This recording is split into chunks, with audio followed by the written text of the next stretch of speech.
Hey y'all. Hey, my name is Mackenzie. I am on staff with Young Life and have been leading at the high school and at Riley Street for a while now. I'm so old that I part my hair on the side. I'm a millennial, so that's how you can point me out. But if we don't know each other, I'd love to get to know you. Maybe we can go and hang out and go sledding sometime, or go for a walk in this freezing cold weather. But friends, just wanted to share some encouragement with you this week. I'm not going to lie, this year has been a very interesting year. I'm someone who likes plans and schedules and routine. And this year has been nothing of that, nothing that was plan A, B, or C. But it's been a year of learning. There's been so many times where plans were canceled, and canceled again, and then I would get my hopes up, hoping that maybe this would be the one week I'd finally be able to go and see family, or go and travel, or even just see some of you guys in person. And then sometimes it just doesn't work out. And I'm not gonna lie, that was frustrating and hard, and honestly, it left me in this sense of not knowing what to do. Not knowing how to feel, or kind of what the next steps were.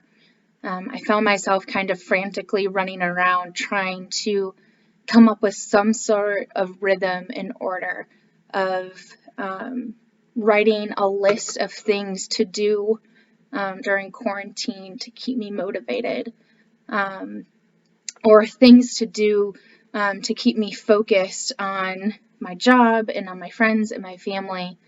But often it would just end up being something on the back burner, something that made me feel stressed out, something that wasn't giving me life.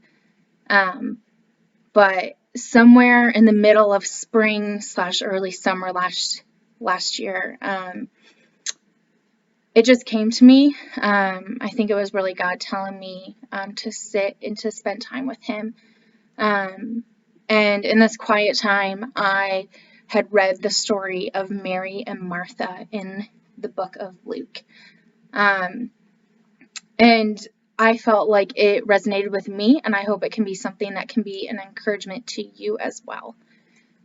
So in the Bible, there are many books, and the book of the Bible that we're going to be looking at is the book of Luke, which is the second book in the New Testament that talks about Jesus, who He was, His life, the things that He did, the people He met along the way, and people that He healed as well. So in this, we come up, Jesus traveled with many people, with His disciples, His closest friends, and then crowds would often follow Him. And Jesus was traveling, and right before this, He was traveling, and now He comes to a village where Mary and Martha lived. If you are wondering who Mary and Martha are, they are the sisters of Lazarus. So if you know the story of Jesus raising Lazarus from the dead, that is the same family. If you don't know that, I'd love to read that with you sometime, or send me a message. Love to shoot you some thoughts or just the text out too. But we're going to pick up in Luke 10, verses 38 through 42. While they were traveling, so Jesus and disciples and the crowd, He entered a village, and a woman named Martha welcomed Him into her home. She had a sister named Mary who also sat at the Lord's feet and was listening to what He said. But Martha was distracted by her many tasks, and she came up and asked, "Lord, don't you care that my sister has left me to serve alone? So tell her to give me a hand." The Lord answered her, "Martha, Martha, you are worried and upset about many things, but one thing is necessary. Mary has made the right choice, and it will not be taken away from her." So let's unpack that a little bit. I just love that we come in.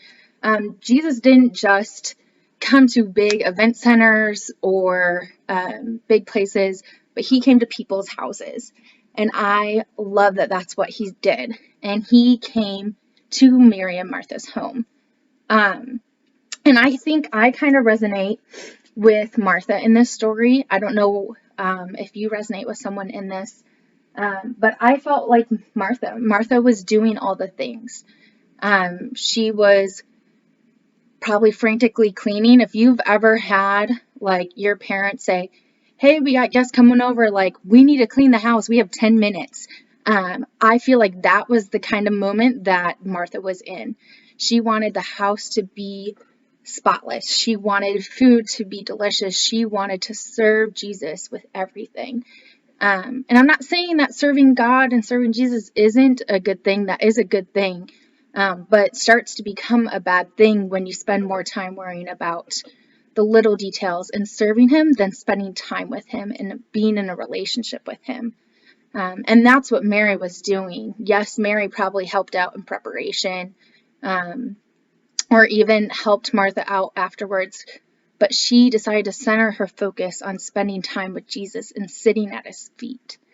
And friends, I want to encourage you to do some of that this week, to sit at Jesus' feet, to sit and acknowledge that Jesus is worth our time, to acknowledge that He loves us and that we love Him, to sit and spend time and get to know Him a little bit more. I know that's something that I have worked on over this time at home, plenty of time at home to do that. And something that I continue to challenge myself with every day of how can I be like Mary, to serve, but to also be with Jesus, to know Him and to grow with Him. Friends, I hope that gives you a little bit of encouragement. If you are wondering how to start or what that looks like, feel free to reach out to one of your leaders. But we are excited to hopefully see you more in person this semester and are praying for you constantly. Have a great week, guys.